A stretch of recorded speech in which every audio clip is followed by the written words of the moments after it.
Hi friends, പുതിയൊരു വീഡിയോയിലേക്ക് സ്വാഗതം. നമുക്ക് എല്ലാവർക്കും തന്നെ ഒരുപാട് യൂസ്ഫുൾ ആകുന്ന കുറച്ച് നല്ല ടിപ്സാണ് ഇന്നത്തെ വീഡിയോയിലും ഉൾപ്പെടുത്തിയിട്ടുള്ളത്. അപ്പോൾ നമ്മുടെ ഇന്നത്തെ ഫസ്റ്റ് ടിപ്പ് എന്താണെന്ന് നോക്കാം. പുട്ടുകുടത്തിൽ വെച്ച് പുട്ടുണ്ടാക്കുന്നവരാണ് നിങ്ങൾ എങ്കിൽ ഈ ഒരു പ്രോബ്ലം എപ്പോഴെങ്കിലും നിങ്ങൾക്ക് ഉണ്ടായിട്ടുണ്ടാവും. പുട്ടൊക്കെ വെന്തതിന് ശേഷം നമുക്ക് ആ പുട്ടുകുറ്റി പുട്ടുകുടത്തിൽ നിന്നും പെട്ടെന്ന് അങ്ങോട്ട് എടുത്ത് മാറ്റാൻ പറ്റാറില്ല. പ്രത്യേകിച്ച് പുതിയ പുട്ടുകുടയൊക്കെ ആണെങ്കിൽ നല്ല ടൈറ്റായിട്ട് പുട്ടുകുറ്റി അവിടെ തന്നെ ഇരിക്കും. ഇങ്ങനെ ടൈറ്റായിട്ടിരിക്കുന്ന പുട്ടുകുറ്റിയിൽ നമ്മൾ ബലം പ്രയോഗിച്ച് പൊക്കുമ്പോൾ പുട്ടുകുടത്തോടുകൂടി അത് നമ്മുടെ ദേഹത്തേക്ക് വീഴാനും അപകടം വരാനുമുള്ള ചാൻസ് ഉണ്ട്. ഇത് ഒഴിവാക്കാനുള്ള ഒരു അടിപൊളി ടിപ്പാണ് കേട്ടോ ഞാനിവിടെ കാണിക്കുന്നത്. ഇങ്ങനെ ഒരു സൂത്രം ചെയ്താൽ ഒട്ടും ബലം പിടിക്കാതെ തന്നെ നമ്മുടെ പുട്ടുകുറ്റി നമുക്ക് പുട്ടുകുടത്തിൽ നിന്നും വേർപെടുത്തെടുക്കാൻ സാധിക്കും. പുട്ട് വെന്തതിന് ശേഷം നമ്മൾ എടുക്കാറാവുന്ന സമയത്ത് ഇതുപോലെ ഒരു തവിയോ സ്പാറ്റുലയോ വെച്ച് പുട്ടുകുറ്റിയുടെ അടിഭാഗത്ത് ഈ കാണുന്ന ഭാഗത്ത് മെല്ലെ ഒന്ന് തട്ടിക്കൊടുത്താൽ മതി. വളരെ ഈസി ആയിട്ട് തന്നെ നമുക്ക് ആ പുട്ടുകുറ്റി വേർപെടുത്തെടുക്കാം. ഇങ്ങനെ ചെയ്യുമ്പോൾ എത്ര ടൈറ്റായിട്ടിരിക്കുന്ന പുട്ടുകുറ്റിയും കുടത്തിൽ നിന്നും വളരെ ഈസി ആയിട്ട് തന്നെ ഊരിപ്പോരും. ഇനി പുട്ടുണ്ടാക്കുമ്പോൾ ഇത്തരം പ്രോബ്ലം ഉണ്ടാവുകയാണെങ്കിൽ ഇതുപോലെ ഒന്ന് ചെയ്ത് നോക്കണേ. ഇതുപോലുള്ള ഫ്ലാസ്ക് ഒക്കെ നമ്മൾ യൂസ് ചെയ്തതിന് ശേഷം കുറേ നാളത്തേക്ക് ഇങ്ങനെ അടച്ചു വെച്ച് കഴിഞ്ഞ് തുറക്കുമ്പോൾ വല്ലാത്തൊരു ബാഡ് സ്മെൽ ഉണ്ടാവാറില്ലേ? അതുപോലെ തന്നെ നമ്മുടെ ഫുഡ് ഐറ്റംസ് ഒക്കെ ചൂടാറാതെ സൂക്ഷിക്കുന്ന കാസറോളും ഇതുപോലെ തന്നെ യൂസ് ചെയ്തതിന് ശേഷം കുറച്ച് നാൾ അടച്ചു വെച്ച് കഴിഞ്ഞ് പിന്നീട് അത് തുറക്കുമ്പോൾ അതിൽ നിന്നും വല്ലാത്ത സ്മെല്ലുണ്ടാവാറുണ്ട്. ഉപയോഗത്തിന് ശേഷം അടച്ചു വെക്കുന്ന നമ്മുടെ ഫ്ലാസ്കിൻ്റെയും കാസറോളിൻ്റെയൊക്കെ ആ ബാഡ് സ്മെല്ല് മാറി കിട്ടുന്നതിന് വേണ്ടിയുള്ള നല്ലൊരു ടിപ്പാണ് കേട്ടോ ഇനി പറയുന്നത്.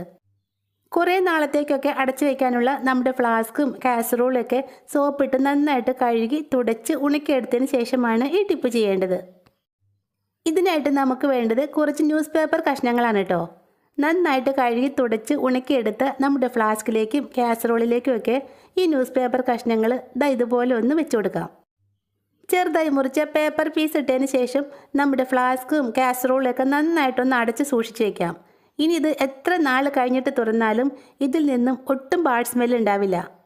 ഫ്ലാസ്കിൻ്റെ ഉള്ളിലും കാസറോളിൻ്റെ ഉള്ളിലൊക്കെ ഉണ്ടാവുന്ന ആ ചീത്ത മണം നമ്മൾ ഇട്ടുകൊടുത്ത പേപ്പർ വലിച്ചെടുത്തോളും. അതുകൊണ്ട് എത്ര നാൾ കഴിഞ്ഞിട്ട് തുറന്നാലും ഇതൊക്കെ നല്ല ഫ്രഷ് ആയിട്ട് തന്നെ ഇരിക്കും. എല്ലാവർക്കും യൂസ്ഫുൾ ആകുന്ന നല്ലൊരു ടിപ്പല്ലേ ഇത്? അറിയാത്തവരുണ്ടെങ്കിൽ ഉറപ്പായിട്ടും ചെയ്ത് നോക്കണേ. നമ്മുടെ അടുത്ത ടിപ്പ് ചെയ്യാനായിട്ട് ഞാനിവിടെ എടുത്തിരിക്കുന്നത് സ്പൈസസിലൊക്കെ കിട്ടുന്ന തക്കോലാണ് കേട്ടോ. സ്പൈസസിൻ്റെയൊക്കെ ആ സ്മെല്ല്, അതായത് ഗ്രാമ്പൂ, പട്ട, തക്കോലം ഇവയുടെയൊക്കെ ആ സ്മെല്ല് നമ്മുടെ വീടിനകത്തും പരിസരത്തുമുള്ള എലി, പല്ലി, പാറ്റ, കൊതുക് എന്നിവയെ തുരത്തി ഓടിക്കാനുള്ള നല്ലൊരു റെമഡിയാണ് കേട്ടോ. വെറും രണ്ട് തക്കോലം മാത്രം മതി നമ്മുടെ ടിപ്പ് ചെയ്യാനായിട്ട്. ആദ്യം തന്നെ നമുക്കിത് നന്നായിട്ടൊന്ന് പൊടിച്ചെടുക്കാം. ഞാനിവിടെ ഒരു ഇടികല്ലിലേക്ക് ഇട്ടാണ് കേട്ടോ ഇത് പൊടിച്ചെടുക്കുന്നത്. കൂടിയ അളവിലാണ് നിങ്ങൾ എടുക്കുന്നതെങ്കിൽ മിക്സി ജാറിലിട്ടും പൊടിച്ചെടുക്കാവുന്നതാണ്. പിന്നെ ഇടികല്ലിലേക്ക് ഇട്ട് പൊടിക്കുമ്പോൾ അത്ര നൈസ് പൊടിയായിട്ടൊന്നും കിട്ടില്ല കേട്ടോ. ഇതുപോലെയാണ് നമുക്ക് ഇത് പൊടിഞ്ഞ് കിട്ടിയിട്ടുള്ളത്. പൊടിച്ചെടുത്ത തക്കോലം നമുക്കൊരു മൺചിരാതിലേക്ക് ഇട്ട് കൊടുക്കാം. ഒരല്ലി വെളുത്തുള്ളി തോലോടുകൂടി ചതച്ചെടുത്തിട്ടുണ്ട്, അതുകൂടി നമുക്ക് മൺചിരാതിലേക്ക് ഇടാം. തോലോടുകൂടി ചതയ്ക്കുമ്പോഴാണ് വെളുത്തുള്ളിയുടെ ആ ഫ്ലേവർ നന്നായിട്ട് കിട്ടുന്നത്. അതുകൊണ്ട് വെളുത്തുള്ളി തോലോടുകൂടി തന്നെ ചതച്ചെടുക്കാൻ ശ്രദ്ധിക്കണേ. ചതച്ചെടുത്ത വെളുത്തുള്ളി കൂടി നമുക്ക് ആ മൺചിരാതിലേക്ക് ഇട്ട് കൊടുക്കാം. ഇതിലേക്ക് കുറച്ച് വെളിച്ചെണ്ണയോ നല്ലെണ്ണയോ ഒഴിച്ചതിന് ശേഷം നല്ലതുപോലെ ഒന്ന് ഇളക്കി മിക്സാക്കി എടുക്കാം. വെളുത്തുള്ളിയും തക്കോലവും എണ്ണയും ചേർത്ത് നന്നായിട്ടൊന്ന് ഇളക്കി മിക്സാക്കിയ ശേഷം നമുക്കിതിലേക്ക് ഒരു തിരി ഇട്ട് കൊടുക്കാം. ഇനി ഇത് അരമണിക്കൂർ നേരത്തേക്ക് ഒന്ന് റെസ്റ്റ് ചെയ്യാനായിട്ട് മാറ്റി വയ്ക്കാം. ഇങ്ങനെ കുറച്ച് നേരം റെസ്റ്റ് ചെയ്യാനായിട്ട് വെക്കുമ്പോഴാണ് തക്കോലത്തിൻ്റെയും വെളുത്തുള്ളിയുടെയൊക്കെ ആ ഫ്ലേവർ നമ്മുടെ ആ തിരിയിലേക്ക് നന്നായിട്ട് പിടിച്ചു കിട്ടുകയുള്ളൂ. അരമണിക്കൂറോളം വെച്ചതിന് ശേഷം നമുക്ക് ആ തിരി ഒന്ന് കത്തിക്കാം. ഈ തിരി ഇങ്ങനെ കത്തുമ്പോൾ നല്ലൊരു സ്മെല്ലാണ് കേട്ടോ ഇവിടെ നിറയെ. പല്ലിക്കും പാറ്റയ്ക്കും കൊതുകിനും ഈച്ചയ്ക്കും പൊടിയീച്ചയ്ക്കും ഒന്നും ഒട്ടും ഇഷ്ടമില്ലാത്തൊരു സ്മെല്ലാണിത്. ഇങ്ങനെ കത്തിച്ച് വെച്ചിട്ടുണ്ടെങ്കിൽ നമ്മുടെ അടുക്കളയിൽ നിന്നും ഇവയെല്ലാം പുറത്തു പൊക്കോളും. സന്ധ്യാസമയത്ത് ഇങ്ങനെയൊക്കെ ഉണ്ടാക്കി നമ്മുടെ സിറ്റ് ഔട്ടിലോ റൂമിനകത്തോ ഒക്കെ വെച്ചാൽ പുറത്തു നിന്നും ഒരൊറ്റ കൊതുക് പോലും നമ്മുടെ വീടിനകത്തേക്ക് പ്രവേശിക്കില്ല. അത്രയ്ക്കൊരു സ്മെല്ലാണ് കേട്ടോ നമ്മളിത് കത്തിച്ച് വയ്ക്കുമ്പോൾ ഉണ്ടാകുന്നത്. പിന്നെ ഇതുണ്ടാക്കാൻ നല്ല എളുപ്പമല്ലേ? കുറച്ച് കൂടുതൽ തക്കോല എടുത്ത് മിക്സിയിൽ ഒന്ന് പൊടിച്ച് വെച്ചാൽ 1-2 വെളുത്തുള്ളി അല്ലി കൂടി ചതച്ച് ഒരല്പം വെളിച്ചെണ്ണ ഒഴിച്ച് കത്തിച്ചാൽ മാത്രം മതിയല്ലോ. വീടിനകത്ത് ഒളിച്ചിരിക്കുന്ന കൊതുകിനെയും ഈച്ചയെയും ഒക്കെ തുരത്തി ഓടിക്കാനുള്ള നല്ലൊരു മരുന്നാണിത്. മാത്രമല്ല കെമിക്കൽസ് ഒട്ടും തന്നെ ചേർക്കാത്തതുകൊണ്ട് കുഞ്ഞുങ്ങളുള്ള വീടുകളിൽ പോലും ധൈര്യമായിട്ട് നമുക്കിത് ഉപയോഗിക്കാം. അപ്പോൾ കൊതുകിൻ്റെയും ഈച്ചയുടെയൊക്കെ ശല്യം കൂടുതലുള്ള ഈ സമയത്ത് ഉറപ്പായിട്ടും നിങ്ങൾ ഈ ടിപ്പും ചെയ്ത് നോക്കണേ. അടുത്ത ടിപ്പ് ചെയ്യാനായിട്ട് ഞാനിവിടെ ഇതുപോലുള്ള നല്ല പഴുത്ത ഒരു തക്കാളിയാണ് എടുത്തിട്ടുള്ളത്. നമ്മുടെ വീടിനകത്തും പരിസരത്തും കൃഷിയിടങ്ങളിലേക്കുള്ള എലി, പെരിച്ചാഴി എന്നിവയെ കൂട്ടത്തോടെ തുരത്തി ഓടിക്കാനുള്ള നല്ലൊരു ടിപ്പാണ് കേട്ടോ നമ്മൾ തക്കാളി വെച്ച് ചെയ്യുന്നത്. എലിക്കും പെരിച്ചാഴിക്കൊക്കെ ഒത്തിരി ഇഷ്ടമുള്ള ഒരു ഐറ്റമാണ് തക്കാളി. അത് നല്ല പഴുത്ത തക്കാളിയാണെങ്കിൽ അവ കൂട്ടത്തോടെ വന്ന് ഇത് തിന്നോളും. അതുമാത്രമല്ല, ഇങ്ങനെ എലികളെ ഇല്ലാണ്ടാക്കി കഴിഞ്ഞാൽ നമ്മുടെ പരിസരത്തുള്ള പാമ്പിൻ്റെ ശല്യവും ഗണ്യമായി കുറയും.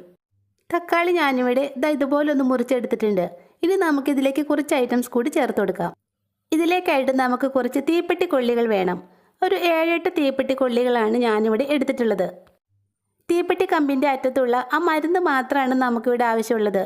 അത് കൈകൊണ്ട് ഇതുപോലെ ഒന്ന് ഞരടി പൊടിച്ചെടുക്കാം. ഫോസ്ഫറസ്, സെസ്ക്യൂ സൾഫൈഡ്, പൊട്ടാസ്യം ക്ലോറേറ്റ് എന്നീ ഹാംഫുൾ കെമിക്കൽസാണ് നമ്മുടെ തീപ്പെട്ടി കമ്പിൻ്റെ ഈ ഹെഡിലുള്ളത്.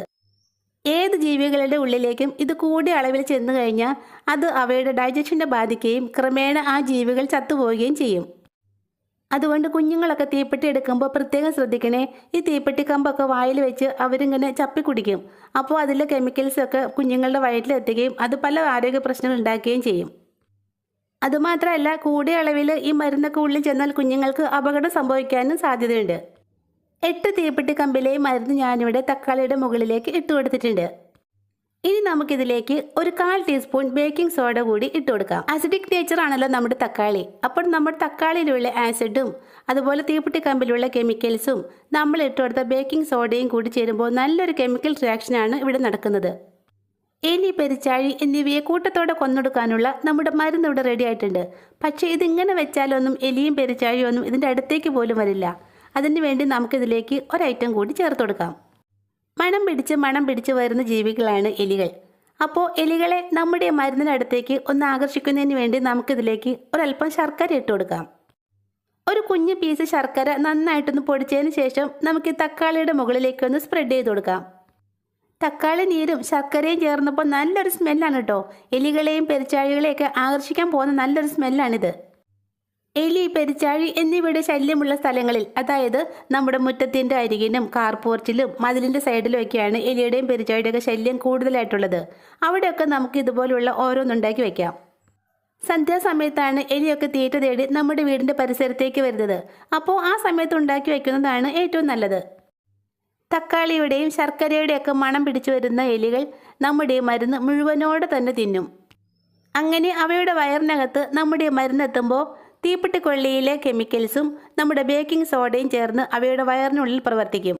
കെമിക്കൽസ് എല്ലാം കൂടി ചേർന്ന് അവയുടെ ദഹന വ്യവസ്ഥയെ ബാധിക്കുകയും അവ വെള്ളത്തിനായി ദാഹിച്ച് പരവേശപ്പെട്ട് എങ്ങോട്ടെങ്കിലേക്ക് ഓടിപ്പോവുകയും ചെയ്യും. അപ്പോൾ ഹാംഫുള്ളായ കെമിക്കൽസ് ഒന്നും തന്നെ ഇല്ലാതെ, പൈസ മുടക്ക് അധികം ഒന്നും ഇല്ലാതെ തന്നെ നമ്മുടെ പരിസരത്തുള്ള എലികളെ കൂട്ടത്തോടെ തുരത്തി ഓടിക്കാനുള്ള ഈ ടിപ്സ് നിങ്ങൾക്ക് യൂസ്ഫുള്ളായി തോന്നുവാണെങ്കിൽ ഈ ചാനൽ സബ്സ്ക്രൈബ് ചെയ്തേക്കണേ. താങ്ക്